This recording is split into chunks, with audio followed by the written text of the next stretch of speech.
All right, so here we go once again with this resolution observing November 20th as Transgender Day of Remembrance. And last night I had an opportunity to drive past the 35W bridge and it was all lit up in pink and blue. Whereas, sadly and inhumanely, at least 55 transgender and gender expansive people have already been killed in the United States in the past year, including through gun and interpersonal violence. And I just want to stop and make a commentary because the term at least 55 is an estimate. We really don't know how many transgender or gender nonconforming people have been murdered because the society doesn't always recognize people's gender identities as such.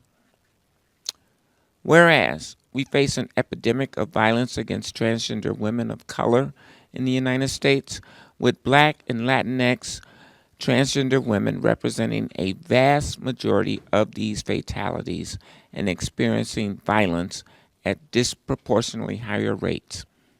And whereas too often murders and violent attacks go unreported or misreported, transgender women of color face violence every day and fear turning to law enforcement for help due to the furthering interactions of violence, victim blaming, stigmatization, and harmful characterization. And, Councilmember, do you want to share? Whereas transgender and gender nonconforming people whom we've lost in the last year due to violence perpetrated against them were neighbors, students, co-workers, friends, and family members whose lives were taken from their loved ones and from their communities. And whereas Transgender Day of Remembrance is also observed as Transgender Day of Resilience, to celebrate the resilience and the power of trans and gender nonconforming people still living, still fighting for their safety, and still protecting each other. And whereas transgender and gender nonconforming people deserve the resources and protections necessary to be celebrated in life and not only in death. Now, therefore, be it resolved that the mayor and city council do hereby observe November 20th, 2025 as Transgender Day of Remembrance and acknowledging and mourning the lives of transgender and gender expansive people we've lost this year due to the violence, and recognize that there is so much more work ahead in our duties to help create a safer, more equitable city for our transgender and gender nonconforming community members. Thank you. And if I might just take a moment, this will be my last day of reading a resolution honoring Transgender Day of Remembrance. And, as a transgender American, a black transgender American, um, I'm an anomaly to be sitting here on this Minneapolis City Council.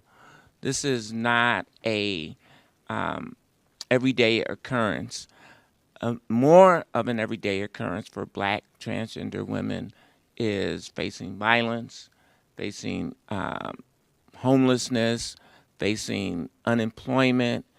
And so I want to just encourage you all to lift up a transgender person that you may know. Send them some love today. It's a very emotional day for this community. And I'll just leave it at that. And offer Shulkis, our program manager, to say a few words. Thank you, Council Member. Hi, everybody. Shore Salkis. I'm the Two-Spirit LGBTQIA Equity Manager here at the city.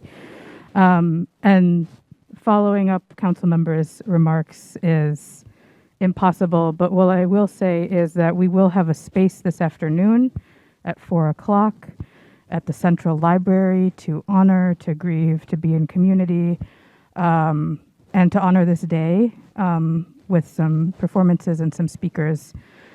So please feel free to join us 4 o'clock at the Central Library this afternoon.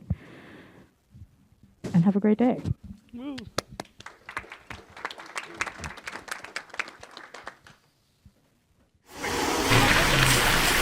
In my 30 years in the fire service, I've seen how quickly an ordinary moment in the kitchen can turn into a tragedy. We're asking you one simple thing. Be present, prevent the fire, and make sure you can enjoy your holiday. After 3 decades, I can tell you, house fires are not a holiday memory you want to have.